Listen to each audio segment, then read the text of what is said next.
But I'd like to talk to you a little bit about when you came to the Bay Area, what music was like. The music in the Bay Area was on pretty good grounds. You know, it was pretty strong, and I didn't know too many of the local musicians here when I came here, naturally. And you had the Black Hawk was the main thing, was the biggest club going. The Jazz Workshop was hadn't really gotten off the ground yet, but they had a good group working there. And we were asked to work the Jazz Workshop. That's the reason we came to San Francisco area. And as the Master Sounds, you know, it's not before your time, is it?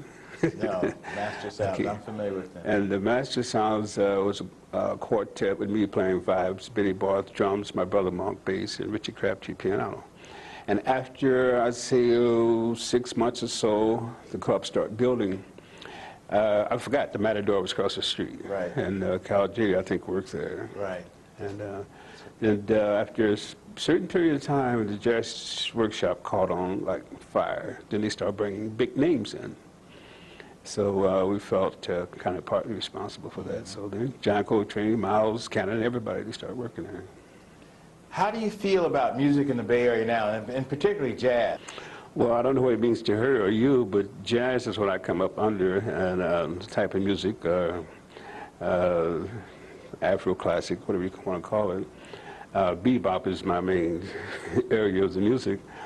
Certainly there are a lot of areas full of good musicians, you know, there are great musicians here.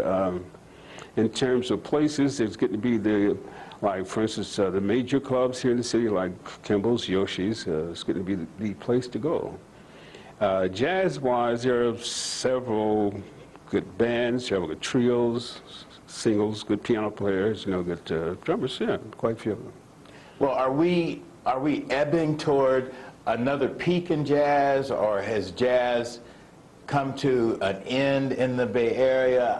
I guess what I want you to do with our audience here is to give them some feeling for what's happening musically. Well, that resurgence that everybody talks about seems to come and go. And my feeling is I think it's kind of on its way up. At least I hope it is. The jazz like we knew it just certainly is not here anymore. And we missed that a great deal, but I kind of think that there's possibility of another strong I hope so. jazz thing coming through. Yeah. Tell us a little bit about your brothers. I know that I grew up listening to the Master Sounds, and I have several records that at home that I cherish. I mean, there's still musically some very solid pieces of music and arrangements and so forth.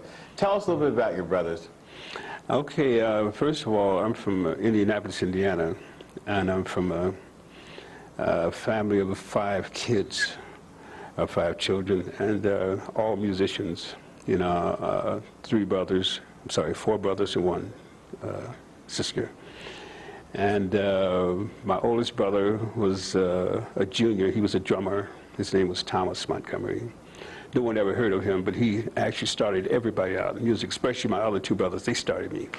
And they came down. See, Mark was the next oldest.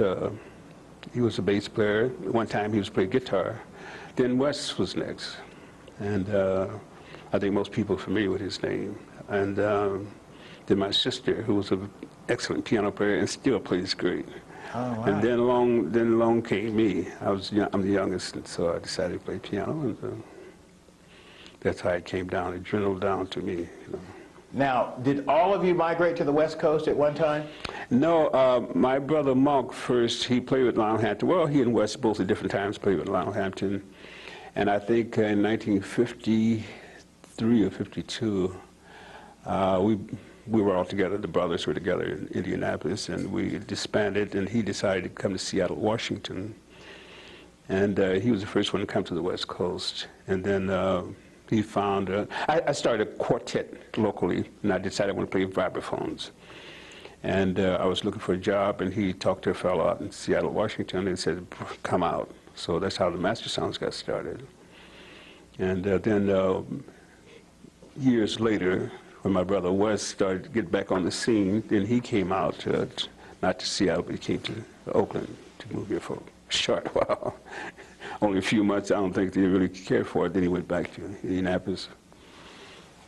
I'd like to thank you very much for being here today, buddy, and it's always good to see you. It's been nothing but a pleasure for me. I haven't seen you in a few years. Yeah, you were on your way to New York when That's I last right, saw you. yeah. It's about at least 4 years ago. Right? Yeah, well, welcome back. Yeah, thanks a lot. I'm Okay. happy to be back here. All right, and thanks, and we'll see you next time. Thanks, John.